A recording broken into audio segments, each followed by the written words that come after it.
Welcome to the Depth Dive, and specifically to the Lee Orr Super Fun Learning Hour. Great to be back. If you've been with us, you know we're really digging into the unconscious in this seminar series. This is actually our 12th session. Right. And today we're tackling a really interesting paper. It's Antonino Ferro's Shuttles to and from the unconscious. Shuttles. I like that already. It sounds dynamic. It absolutely is. Yeah. Ferro gives us this, well, almost playful but definitely profound way of thinking about the unconscious. Yeah, not the old, dusty attic or the dark basement idea where things just get stuffed away and hidden. Exactly. He pictures it more like a shuttle service. Constant movement. We're always moving in and out, a continuous flow between conscious and unconscious states. So it's active, it's living, almost. That's the key, and that's really the core question for today, isn't it? How does this whole shovel idea challenge that older, more static picture? The dark basement model. Right. And what does it actually mean for, say, therapy, clinically? To imagine the unconscious and conscious woven together like that, with the analyst and the patient sort of traveling back and forth together within this space. It feels like a pretty radical shift. So it is. It really changes how you think about the whole process. Okay, so let's unpack that because, everyone in psychoanalysis agrees the unconscious exists, right? That's foundational. Sure, yeah, that's a given. But how we understand it, that seems to be where the evolution is. Definitely. Traditionally you had Freud linking it mainly to repression, later to ego splits and defenses. Then Melanie Klein focused on these really deep layers, like an organized mass of unconscious fantasies. Really the deeper stuff. But then, and this is crucial for Ferro, you get Wilfred Bion. Bion made a really pivotal shift. Bion. We've talked about him before. What was his key contribution here? Well, Bion, back in the 60s, started shifting the focus. He said it's not just about the content, like the symbols in your dreams or your hidden thoughts. It's about the process. The process. Yeah, the process of thinking and dreaming itself. How does the mind actually do that? How does it handle emotional experience? Okay, so like the mind's machinery. Exactly. He introduced this concept called alpha function. Alpha function? Think of it like your mind's digestive system, but for emotions. It takes all the raw data, the confusing, sometimes overwhelming sense impressions related to emotional experience. So just the raw feelings, the sensations. Pretty much. And it transforms them into something usable, something digestible. He called these alpha elements. Alpha elements. And these alpha elements, they can then be linked together. They form what he called affect-laden dream thoughts. And that, for Bion, is basically unconscious thinking. It's the capacity to dream, to make sense of your emotional life. Wow. So it's like if you don't have this alpha function working properly, either your own or maybe like from a therapist helping out, then you literally cannot dream. You can't process your lived emotional experience. You get stuck. Bion says you're trapped in an endless, unchanging world of what is. That's it, exactly. You're just stuck with the raw, unprocessed stuff. Overwhelmed, maybe.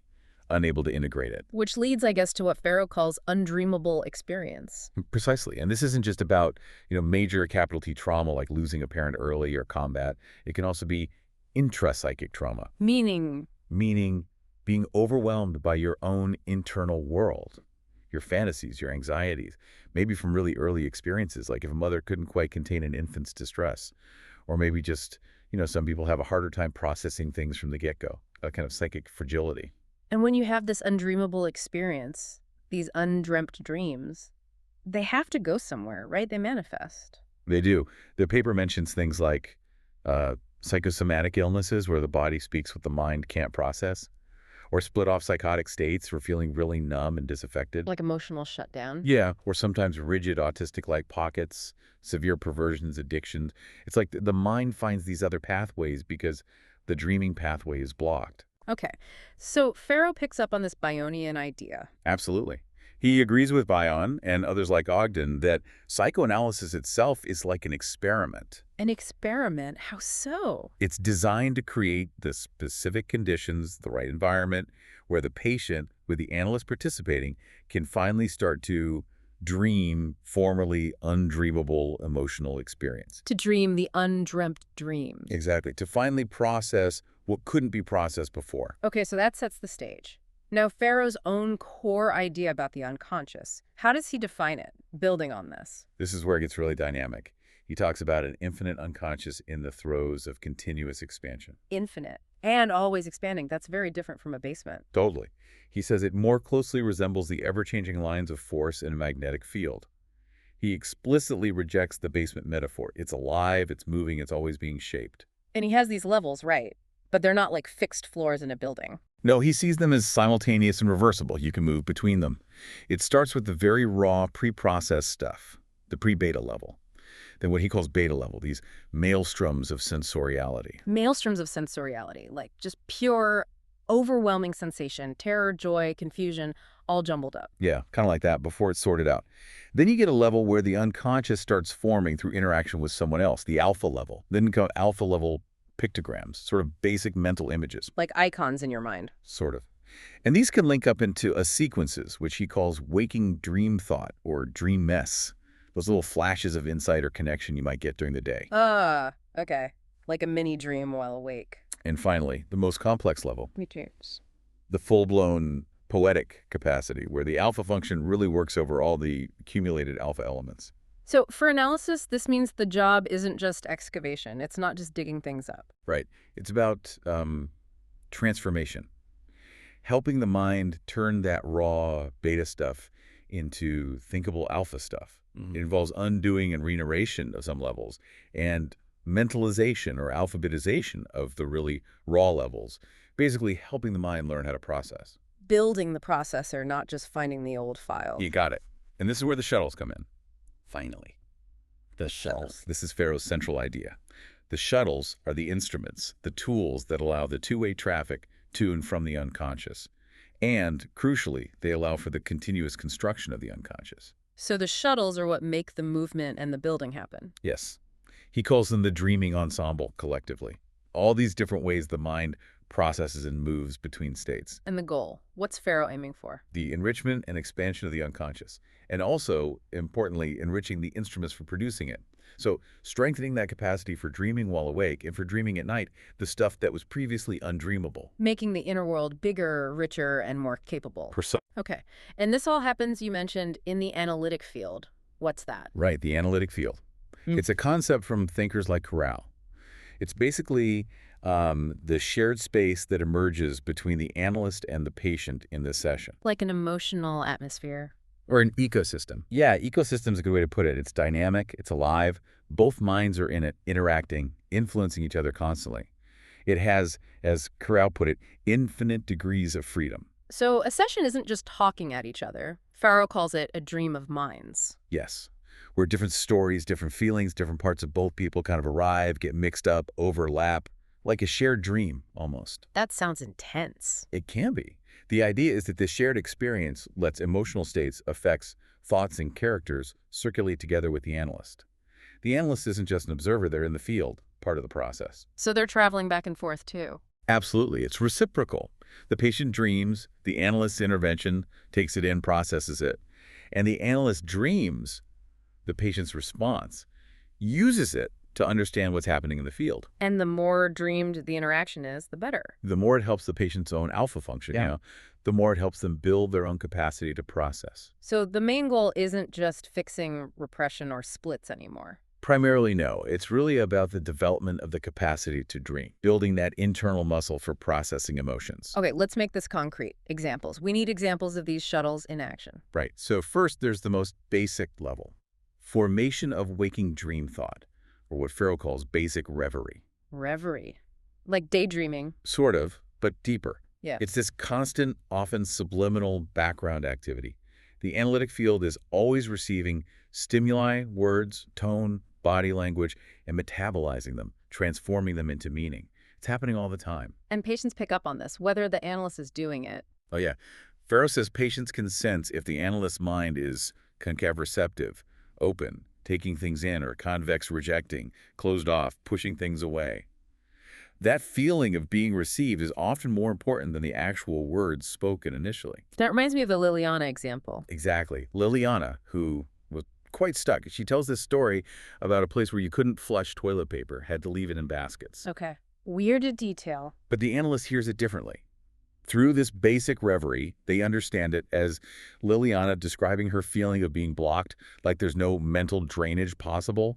If the analyst's mind isn't receptive, isn't like that basket, able to hold the waste. She actually came in with a bad cold that day. Right, and then the analyst had dreams. Yeah, the analyst had these dreams, red urine, feeling persecuted, saying things were okay, but not believing it. They connected these dreams to Liliana's unspoken feelings of effort, persecution, and fragile denial. And the result? The next day, Liliana comes back, her cold is gone, and she's no longer blocked. It's like the analyst's internal dreaming, their reverie, acted as a shuttle. It processed something Liliana couldn't, and that created a shift. Wow. Okay, that's subtle but powerful. What about more conscious stuff? Reverie phenomena proper. Right. These are more like distinct conscious images that pop into the analyst's mind. They're often a direct response to the patient kind of evacuating raw sense impressions. They're different from just free associating because there's this direct hit of an image. Like the boy described as set in cement? Yes. He drew two hands and asked, "Can you see the palms?" And the analyst immediately had this image, this reverie of two hands, palms up, awaiting help from like a swamp or a sea of despair. A direct line to his feeling state. Exactly. It bypassed words and went straight to the felt sense captured in that image. Okay, moving up in complexity. Construction-type reveries. These sound like mini-stories. They are. It's about joining a set of images or thoughts together into a kind of interpretative construction. The menace half portion example is classic Pharaoh. Amanda. Right. Tell us about her. So Amanda seems stuck, lacking energy, avoiding connection. The analyst privately nicknamed her Mrs. Half Portion. Then Amanda starts talking about seeing this frizzy-haired black man on the stairs, thinking he's another patient, even greeting him. In the analyst's mind. It creates this little screenplay. Blonde, straight-haired Mrs. Half Portion meeting the frizzy-haired black man, who maybe represents her other half, her unlived potential, maybe drawing on some cultural reference like Yolanda, daughter of the Black Pirate. Okay, that's quite creative. Did the analyst share this? They did. They shared the nickname, linked it to her only doing half the sessions, her lack of vitality, and suggested this man represented her unexpressed potential, the other half portion. Bold move. How did Amanda react? Amazingly. She immediately responded, "Are you saying it's as if I had a 1,000cc engine in my car and parts for another 1,000 in the garage?" Yeah. It just clicked. It opened up a flood of new material, dreams about explosions, new perspectives, her inertia, potential. It's a huge breakthrough. The analyst's reverie really sparked something. That's incredible. Okay, next shuttle. Transformations in dreaming.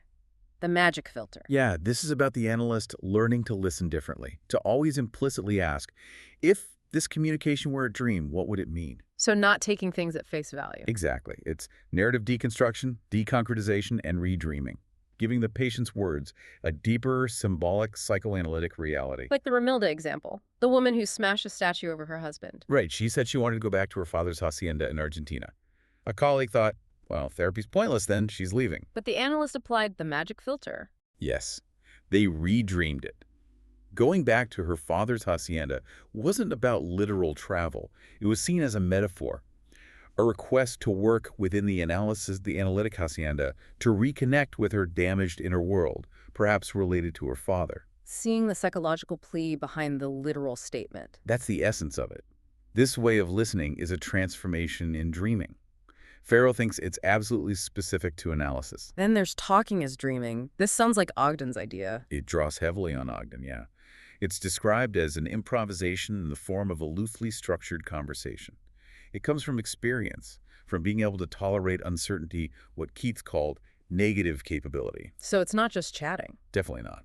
The analyst is participating in the patient's process of dreaming himself more fully into existence, helping them dream those undreamt dreams. But crucially, the analyst is always observing two levels at once: the patient emerging and the underlying emotional situation. The Lorena example illustrates this well, right? The woman lying rigid like a statue. Yes, Lorena, who seemed turned to marble. She struggles for ages to take off layers of clothing, zip, scarf, necklace. The analyst holds back, doesn't interpret the difficulty, uncovering herself. Okay, then what? She asks about women's dress in Istanbul. The analyst gives a general non-canned answer. Then Lorena talks about the restrictive burqa, but also the unknown world of sensuality underneath. Interesting juxtaposition. And then the analyst, in this talking as dreaming mode, says, I was thinking of the statue of Ilaria del Carretto lying there motionless in marble. Who knows what's underneath? Wow. Connecting her rigidity to the sensuality she mentioned. And Lorena's immediate reply, totally surprised. Well, it's obvious. It's a belly dance. But belly dancer under the marble statue. Exactly. It was this surprising, transformative image emerging directly from that improvised dreamlike conversation. It bypassed the defenses. That's a fantastic example. Okay, what about actual night dreams? How do they function as shuttles? Well, night dreams are seen as high-quality products because they're rich in those alpha elements we talked about, so like the visual poetics of the mind.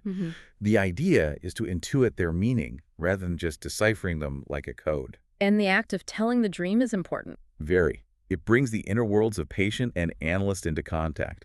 It signals a willingness to open up the internal boxes. Like Elena in the rice dream? Yes. Elena dreamt of a bowl of rice with minced insects hidden underneath.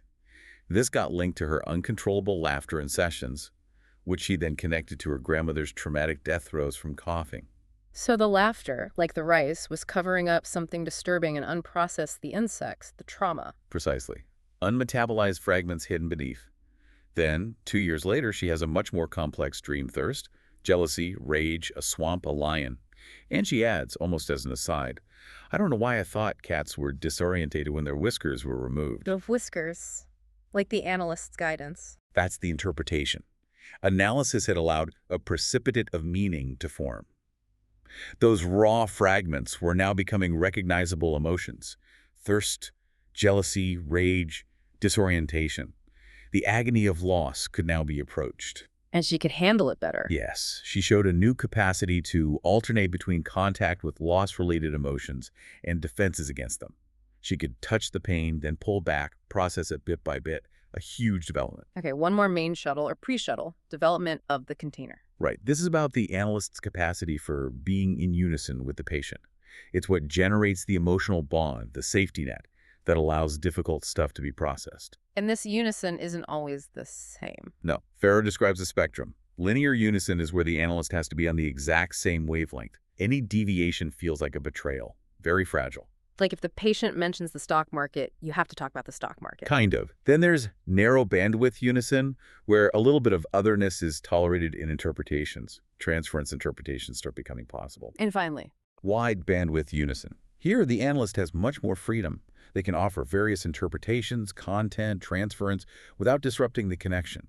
The container is strong. The example of the patient whose father was a blaster shows this development, doesn't it? Perfectly. Early on, this patient couldn't handle the analyst's absence over Christmas. Separation felt like an explosion. He literally needed to be hospitalized to manage the anxiety. Wow. A few years later, during a holiday break, the absence was filled by frenzied thrill-seeking, a kind of manic defense. Better than hospitalization? Maybe, but still not really processing the feelings. That's okay. And then later, much later in the analysis, the holidays become a gift, a time for new experiences. Hearing the dates is still a blast, connecting to his father, but now there's a hollow, an internal space, a container. He can hold the feelings. Yes. He can contain the emotions unleashed and then metabolize and digest them. Analysis helped build the internal containment and digestion functions that were missing. He learned how to travel through the difficult feelings instead of being overwhelmed or acting out. Exactly. It shows the development of the capacity itself. So, tying this all together, Bion's revolution, Farrow's shuttles, it really does overturn that old static view. Completely. The unconscious is in a state of permanent formation and transformation. And it's deeply relational. It's secondary and subsequent to the relationship with the other. That's the ultimate challenge to the dark basement. It's being built and rebuilt all the time with others. And that quote you mentioned from Ogden, contrasting Freud and Bion. Right. Ogden points out, for Freud, the goal was mostly making the unconscious conscious, digging it up. Okay. But for Bion, and Farrow follows this, the goal is more like making the conscious unconscious. Wait, making the conscious unconscious, that sounds backwards. It does at first. Yeah.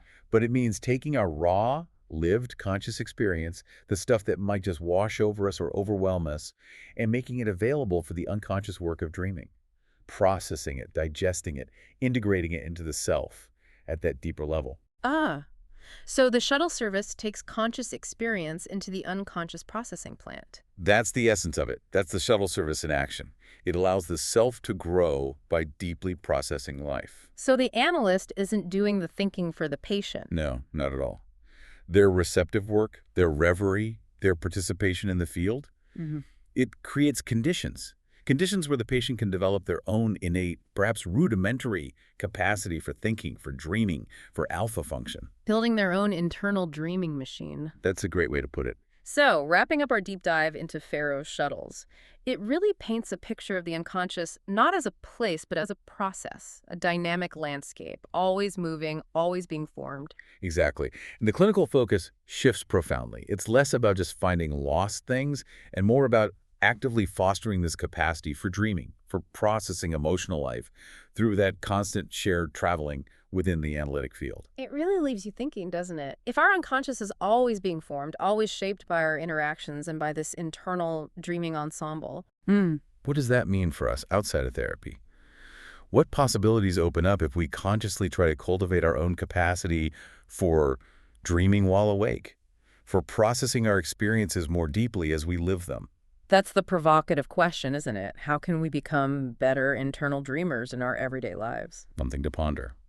Well, thank you for joining us on this deep dive here on the Lior Superfun Learning Hour. We hope you keep exploring these fascinating ideas about your own inner world. Thanks for listening.